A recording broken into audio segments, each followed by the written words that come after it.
இது எவ்வளோ ஒரு அழகான நீட்சி பாருங்களேன். பெரியார், அண்ணா, கலைஞர் அப்படிங்கிற அந்த 3 மகா தலைவர்களுடைய அந்த ஒருமித்த சங்கமம் இங்கே இருப்பதால் தான் சனாதனம் இன்னும் இங்கே உள்ளே நுழைய முடியாமல் தடுமாறி வெளியே சென்று கொண்டே இருக்கிறது. அடுத்த தேர்தல் அப்படிங்கிறது ஒரு மிகப்பெரிய தீப்பிழம்பாக முன்னே தோன்றினாலும் அந்த தீப்பிழம்பை எல்லாம் தாண்டி உதிக்கப் போவது உதய சூரியன் தான் என்பதற்கு இது போன்ற குறுவிழாக்களும் சாட்சியாக அமைகிறது. அவருடைய தனிப்பட்ட சின்னது ஒரு 10க்கு 10 ரூமில் தாங்க அவர் இருப்பார். கோபாலபுரத்தில் போன பெரிய சின்ன ஹால் இருக்கும், அங்கே அவர் உட்காந்துருப்பார். அதை தாண்டி ஒரு சின்ன ஒரு 10க்கு 10 ரூமுக்குள்ள இந்த சங்குமார்க் லுங்கி அணிந்த அந்த சிங்கத்தை யாராவது மறக்க முடியுமா? ஆச்சி ராயல் குலோப் ஜாமுன் பேக்ஸ், 1 வாங்கினால் 1 இலவசம்.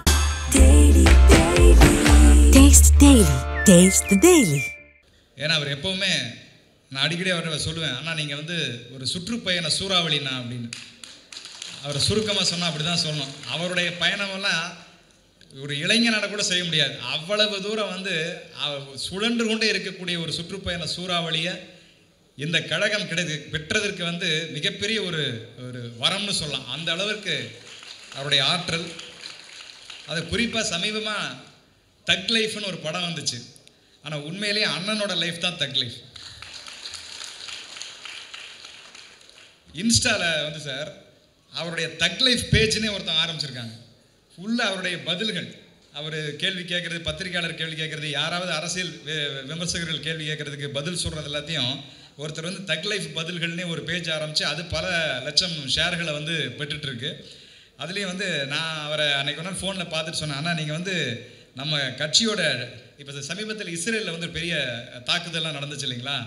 அந்த தாக்குதல் என்ன ஒரு வேடிக்கைன்னு பார்த்தீங்கன்னா, அந்த எதிரி நாட்டிலிருந்து ஏவுகணை வரும், அதை வீசிகிட்டே இருப்பான். இவங்க ஏவுகணையை போய் வீச மாட்டாங்க இஸ்ரேலிருந்து. ஆனால் அதுக்கு பதிலாக என்ன பண்ணாங்கன்னா டிஃபென்ஸ் லான்ச்சர்னு ஒன்று ஃபிக்ஸ் பண்ணிட்டாங்க எல்லையில். இது பேசாமல் அமைதியே தான் இருக்கும். எதிரி நாட்டு ஏவுகணை எப்போ எங்கே வருதோ அது இந்த மண்ணையே தொடாமல் டிஃபென்ஸ் லான்ச்சர் போய் அடித்து அதை வந்து காலி பண்ணிடும். அப்படி திமுகவின் டிஃபென்ஸ் லான்ச்சர் தான் நம்முடைய பி.கே. சோழன். அது குறிப்பாக அவருடைய துறையில் அவர் பெற்ற பெரிய வெற்றியாக நான் கருதுறது, கலைஞருடைய கனவை அவர் நிறைவேற்றினார். என்னன்னா, கோவில் பணம் கல்விக்கே என்ற தீர்ப்பை அவர் பெற்றது தான். அதனால தான் வந்து ரஜினி சார் அன்றைக்கி ஒரு மேடையில் சொல்லிட்டு போனார், சூப்பர் ஸ்டார் அவர்கள், அவருக்கு இன்னொரு முகம் இருக்குது, அவர் டிஎம்கேவோட பாஷான்னார். அது ஒரு சாதாரண விஷயம் இல்லை, அது கூடவே இருக்கிறவங்களுக்கு அது நல்லா புரியும். ஸோ அப்படிப்பட்ட எங்கள் பேரன்புக்குரிய அண்ணன் அவர்களுக்கும் மற்றும் இந்த விழாவை சிறப்பிப்பதற்காக இந்த மேடையை அலங்கரித்து கொண்டிருக்கின்ற என்னுடைய அற்புத பெருமக்கள், குறிப்பாக கலை உலகில் நடிகர் சிவகுமார் அவர்களை என்று மார்க்கண்டேயன் அப்படிம்பாங்க. மார்க்கண்டேயன் 2 அப்படின்னா அது எங்களுடைய புரட்சி தமிழன் சத்யராஜ் அவர்கள் தான். அவரோட வந்து பேசி பழகும்போது அவருக்குள் இருக்கிற, அதாவது ஒரு திரை நடிகராக அவங்க எல்லாருக்குமே நம்ம எல்லாருக்கும் பிடிச்சவர், எல்லாருக்கும் மகிழ்ச்சிக்குரியவர். இன்னும் சொல்லப்போனால் நான் ஏற்கனவே ஒரு மேடையில் கூட பகிர்ந்திருக்கேன், அவரும் நானும் ஸ்கூல்மேட்ஸ், ஒன்றா படித்தவங்கள ஒரே ஸ்கூலில் படித்தவங்க. ஸோ கோயம்புத்தூரில் சபர்மன் பள்ளியில் அவர் எனக்கு ரொம்ப வருஷத்துக்கு சீனியராக படித்தார். அப்புறம் அவர் வந்து பெரிய கதாநாயகனாக ஸ்கூலுக்கு எதிரில் தான் ஒரு வீடு. ஸோ அப்போ அவர் வீட்டில் வந்து அவங்க கோயம்புத்தூருக்கு வருவார். நாங்களாம் அப்போ வந்து 9th 10th படிச்சுட்டு இருப்போம்னு நினைக்கிறேன். நாங்களாம் ஓடி போய் அவரை பார்க்குறதுக்காக அவர் வீட்டு வாசலில் குவிஞ்சு நிற்போம் சின்ன சின்ன பசங்களாம். அப்போ அவர் வெளியில் வந்து காட்சி கொடுப்பாரு. நான்லாம் அந்த கேட்டு வெளியே கை விட்டு அவர் கை முடியெல்லாம் பிடிச்சி எடுத்துருக்கிறேன். இப்போ கூட உட்காந்து அவர் கை முடி தான் பார்த்துருக்கேன். இப்போ கருப்பாக இருக்கு முடியெல்லாம். ஸோ அந்த அளவுக்கு ஒரு இளமையோட, ஒரு ஆற்றலோட, ஒரு துடிப்போட, இன்னும் அந்த அந்த கலை தாகத்தோடு இருக்கிறது இருக்குல்ல, அது வந்து மிகப்பெரிய அளவில் அவர்கிட்ட இருந்து என்னை போன்ற அடுத்த தலைமுறை திரைக்கலைஞர்கள் கற்றுக்கொள்ள வேண்டிய பாடம் அது. அதை மட்டும் இல்லாமல் தந்தை பெரியாராக திரையில் தோன்றியதோடு இல்லாமல் தன்னுடைய வாழ்நாள் முழுக்க தந்தை பெரியாரின் சீடனாக வாழ்ந்து கொண்டிருக்கிற ஒரு பெருமை என்றால் அது அவருக்கே உண்டான ஒரு தனித்துவம். ஸோ புரட்சி தமிழர் சத்யராஜ் அவர்களுக்கும் என்னுடைய அன்பான தனித்துவமான வணக்கங்களை தெரிவிச்சுக்கிறேன். அதே போலவே இந்த விழாவை மேலும் சிறப்பிப்பதற்காக வருகை தந்திருக்கின்ற எங்களுடைய இலக்கிய பெருந்தகை, தன்னுடைய அற்புதமான பேச்சால் அது எப்படிப்பட்ட சோர்வான அரங்கமாக இருந்தாலும் அதை சிரிப்பு கடலில் மூழ்கி முத்தெடுக்கின்ற ஒரு ஆற்றல் பெற்ற இலக்கிய பெருந்தகை சண்முக வடிவேல் ஐயா அவர்கள். நான் வந்தோடனே அவர்கிட்ட சொன்ன ஒரு வேண்டுகோள் வச்சேன், ஐயா இந்த டீச்சர் ஸ்டோரியை கொஞ்சம் சொல்லுங்க ஐயா அப்படின்னு சொல்லி. அது ரொம்ப பிரபலமான ஒன்றா இருந்தாலும் அது வந்து அவருடைய வாய்மொழியிலே கேட்கும்போது அது இந்த அரங்கத்துக்கு தொடர்பு இருக்கும் கண்டிப்பாக. ஏன்னா ஆசிரியர்னாலே கலைஞருடைய அந்த மிகப்பெரிய பயணத்தில் ஆசிரியர்களுக்காக அவர் செய்த பங்களிப்பு யாரும் மறுக்க முடியாது. அப்படிப்பட்ட ஆசிரியர் போராட்டத்தை பற்றி அவர் ஒரு சுவையான ஒரு உரையாடல் கொடுத்துருப்பாரு. அடேங்கப்பா, வாழ்க்கையில் எவ்வளவு சோகம் இருந்தாலும் அந்த ஒரு 15 நிமிஷம் உரையாடலை கேட்டோம்னா அடடா இனி வாழ்ந்து பார்த்துருவோம்டா அப்படிங்கிற ஒரு நம்பிக்கையை அந்த உரை ஏற்படுத்தும். அப்படிப்பட்ட ஒரு அற்புதமான உரையான்னு சொல்லி வந்தவொடனே சொன்னேன். ஸோ ஐயா அவர்களுக்கும் அதே போலவே இங்கே வரும்போது கூட சொன்னாங்க இளைஞர்கள் வேறு பக்கம் போயிட்டு இருக்காங்கன்னு. இல்லை, இளைஞர்கள் இளைய சக்தி இன்றும் என்றும் திமுகவின் பக்கம்தான் இருக்கிறது என்பதற்கு ஒரு அடையாளமாக இதோ மேடையிலேயே இந்த அற்புதமான சகோதரி திவ்யா சத்யராஜ் அவர்களுடைய வருகையே வந்து அதை பூர்த்தி பண்ணியிருக்கு. ஸோ அவங்களுக்கும் என்னுடைய அன்பான முதல் முறையாக நான் அவங்கள சந்திக்கிறேன். ஸோ நன்றிம்மா, வணக்கம்மா. ஸோ அவங்களுக்கும் நம்முடைய எல்லோரும் சார்பிலும் ஒரு பெரிய வரவேற்பு அவங்களுக்கு கொடுத்து வரவேற்கணும். ஸோ இந்த இளைய சக்தி தான் என்றைக்குமே கழகத்தினுடைய மிகப்பெரிய அடையாளமாக இருக்கும். நான் அதே போல் என்னுடைய அன்புக்குரிய தமிழன் பிரசன்னா அவர்கள் சகோதரர், அதே போல் மதிப்புக்குரிய சட்டமன்ற உறுப்பினர் தாயகம் கவி அவர்கள் என்ற அத்தனை மேடையில் அமர்ந்திருக்கிற பெருமக்கள், எதிர் அமர்ந்திருக்கிற பெருமக்களுக்கு என்னுடைய அன்பான வணக்கங்களை தெரிவிச்சுக்கிறேன். நான் ஏற்கனவே ஐயா முத்தமிழறிஞர் முதல்வர் கலைஞர் அவர்களுடைய தலைமையில் ஒரு கவிதை வாசிச்சிருப்பேன். அந்த கவிதையை ஒட்டி தான் இன்றைய தலைப்பே. அதாவது, கோவணம் கட்டி குனிந்து வாழ்ந்த ஒரு இனத்தை மீட்டு சுயமரியாதை ஆடை கட்ட வைத்தவர் பெரியார்.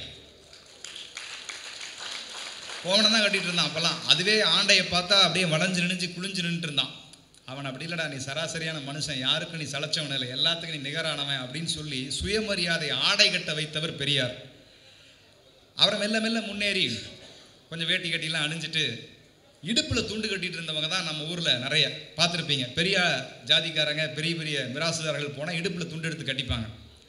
அதை உடைத்தவர், இடுப்பில் கட்டியிருந்த தமிழனின் துண்டை உதறி தோளில் போட்டு விட்டவர் அறிஞர் அண்ணா. அண்ணா தான் சொன்னார், உன்னுடைய சுயமரியாதை இடுப்பில் இருக்கக்கூடாது, தோளில் போட்டுட்டு நட, அது எவ்வளவு பெரிய ஆளாக இருந்தாலும் சரி அப்படின்னு சொல்லி இடுப்பில் கட்டியிருந்த துண்டை உதறி தோளில் போட்டு விட்டவர் அறிஞர் அண்ணா. தோளில் போட்டிருந்த தமிழனின் துண்டை எடுத்து முடுக்காக மடித்து அதை தலையில் தலைப்பாகையாக கட்டிவிட்டவர் தான் கலைஞர்.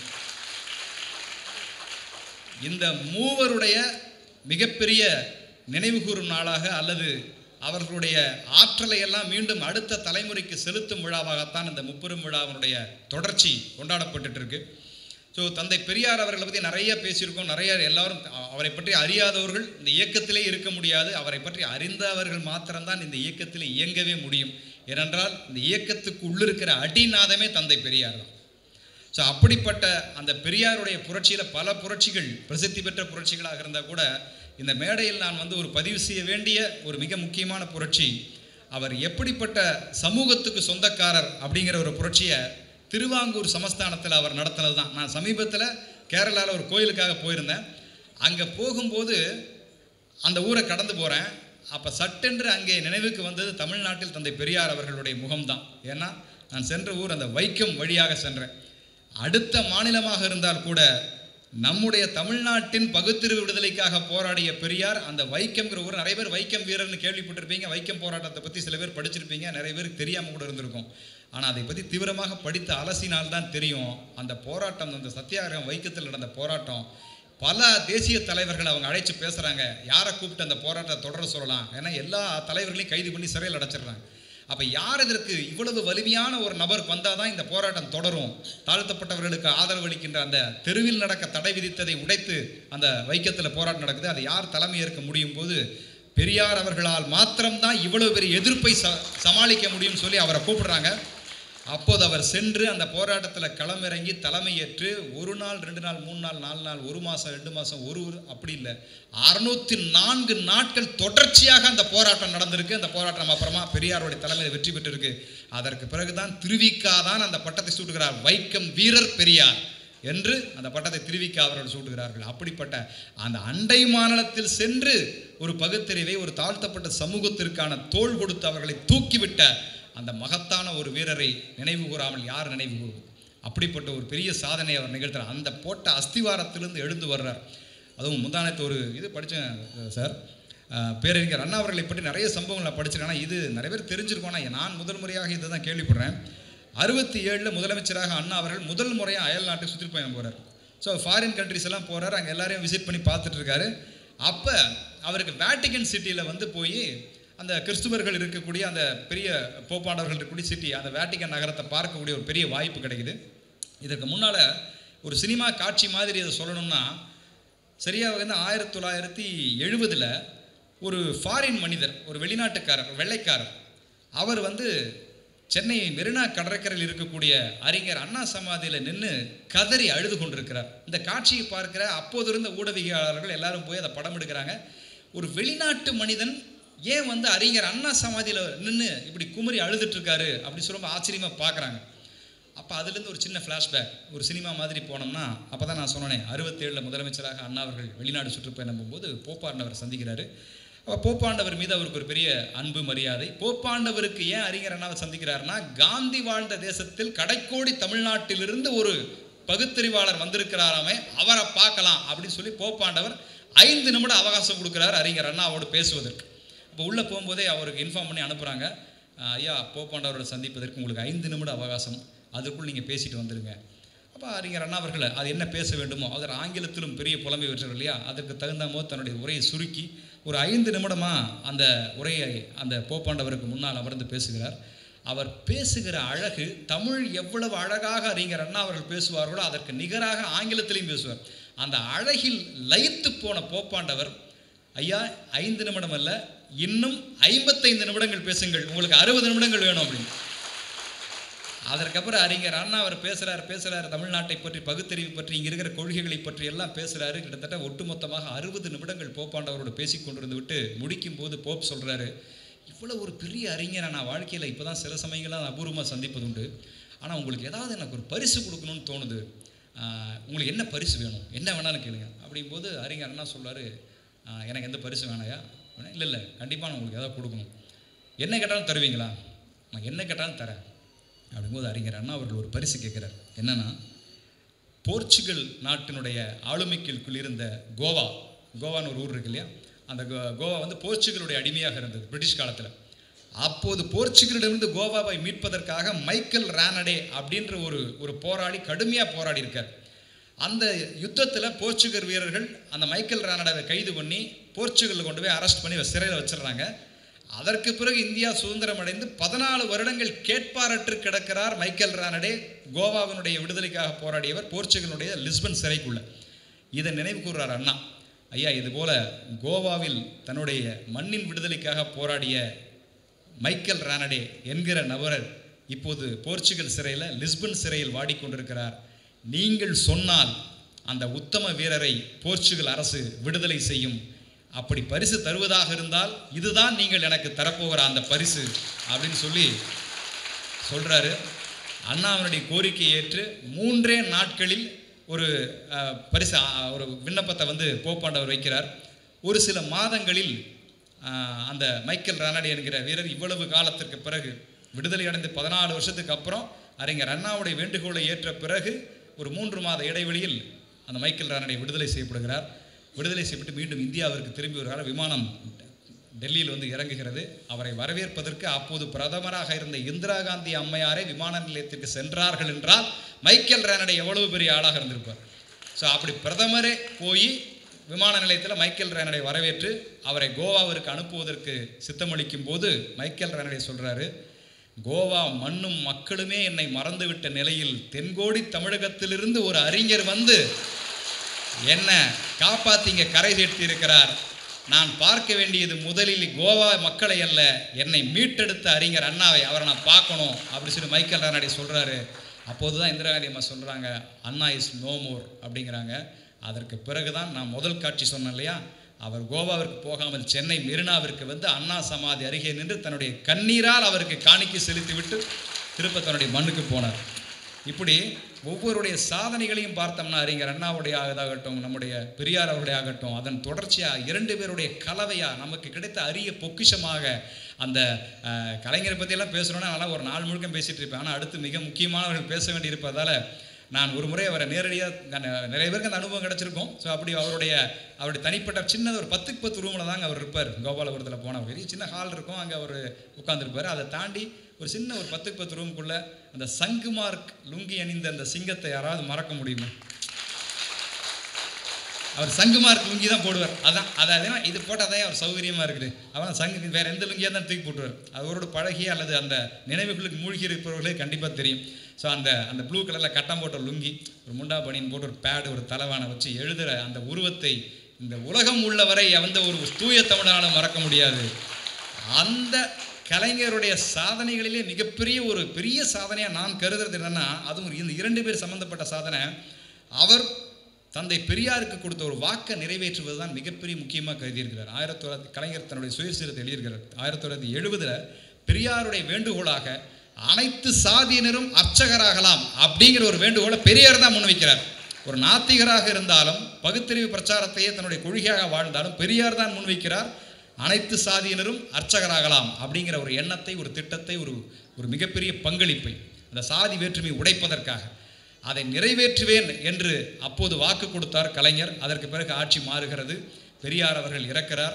இறக்கும்போது கலைஞர் சொல்லுகிறார், அவருடைய எவ்வளவோ கனவுகள் நிறைவேறியிருந்தாலும் இந்த கனவு நிறைவேறாமல் நெஞ்சில் ஒரு முள்ளை வைத்துத்தான் அவரை புதைத்திருக்கிறோம், அந்த முள்ளை நாம் எடுத்தாக வேண்டும் அப்படிங்கிறாரு.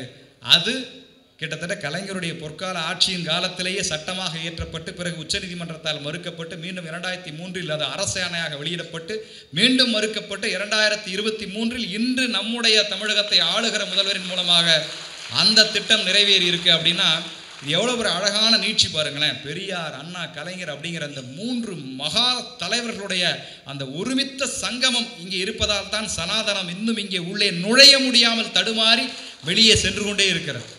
ஸோ அப்படிப்பட்ட அந்த 3 சங்கமத்தினுடைய அடையாளமாக இன்று நம்மை ஆட்சி செய்து கொண்டிருக்க அந்த அற்புதமான ஒரு முதல்வர் என்ற ஆற்றலையும் அன்பையும் ஒருங்கே சேர்த்த நம்முடைய தமிழினத்தினுடைய தளபதியாக இருக்கக்கூடிய நம்முடைய முதல்வர்களுடைய பொற்கால ஆட்சி இன்னும் அல்ல அடுத்த 5 ஆண்டு உறுதியான ஆட்சியாக மிக மிக மிக வலிமையான ஆட்சியாக மாறப்போகிறது, மாறிக்கொண்டிருப்பது என்பதற்கு நேற்று நடந்த முப்பெரும் விழாவின் அந்த முத்தாய்ப்பான கூட்டம், மக்களுடைய வரவேற்பும்.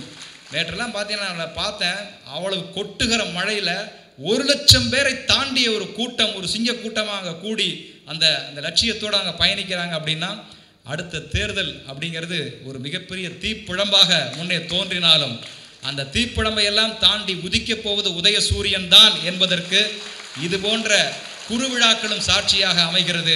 அதற்கு தோள் கொடுப்போம், துணை இருப்போம். இந்த அற்புதமான வாய்ப்புக்கு எங்கள் பேரன்பிற்குரிய அண்ணனுக்கு என்னுடைய அன்பான நன்றிகளை சொல்லி மீண்டும் உங்களை நல்ல பொழுது சந்திக்கிறேன். நன்றி, நன்றி, வணக்கம்.